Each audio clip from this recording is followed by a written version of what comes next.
Hello everyone, কেমন আছো তোমরা সকলে? আশা করছি তোমরা সকলে খুব খুব ভালো আছো। আজ হচ্ছে রোববার সকালবেলা। তো আজকে আমি ব্রেকফাস্টের জন্য বানিয়ে নিয়েছি ইডলি। আমাকে প্রত্যেক মাসে 2 থেকে 3 বার ইডলি ডোসা বানাতেই হয়, কারণ আমার এ জন্মের বাঙালি হাজবেন্ড পূর্বজন্মে তার দক্ষিণ ভারতীয় অস্তিত্ব ভুলতে পারেন না। তার সাউথ ইন্ডিয়ান খাবার এতই পছন্দ যে সারাদিন সে ইডলি খেয়েই থাকতে পারে। আমি ইডলির সাথে বানিয়ে নিয়েছি গ্রিন চাটনি। এটা আমি খুব স্পেশালভাবে বানাই, আমি তোমাদের সাথে অন্য কোনো ভিডিওতে শেয়ার করব এটা কিভাবে বানাই। আর বানিয়েছি সাম্বার। আমার হাজব্যান্ড সাউথ ইন্ডিয়ান খাবার এতটাই পছন্দ করেন যে ওনার জন্য আমি রসম বানানোও শিখে নিয়েছি। তাছাড়াও দক্ষিণ ভারতীয় খাবার খুবই হেলদি একটি খাবার। আর রোববার দুপুরবেলায় বাঙালি বাড়িতে লাঞ্চে চিকেন বা মাটন হবে না তাই কি কখনো হয়?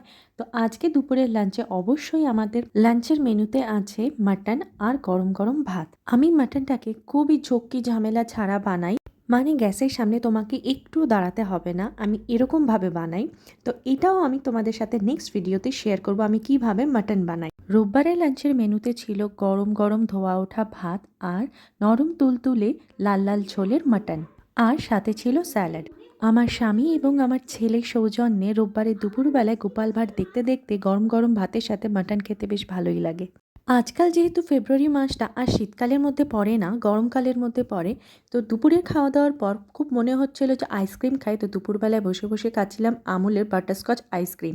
আর যথারীতি আমি আগের ভিডিওতে বলেছি যে আমি কখনো সন্ধ্যাবেলায় কিছু খাবার খাই না যদি খুব খিদে না পায়। তো আমি এখানে বানাচ্ছি কফি। এটা আমার খুব ছোটোবেলার অভ্যাস, আমি বিকেলবেলায় কোনো রকমের স্ন্যাক্স খাই না যদি খুব না খিদে পায়।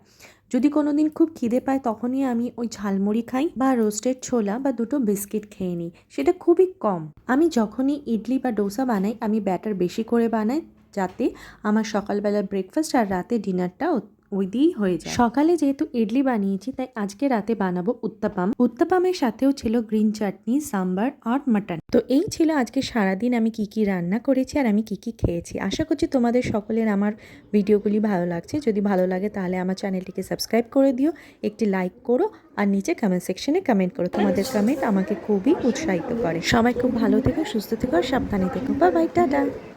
কেমন লাগছে?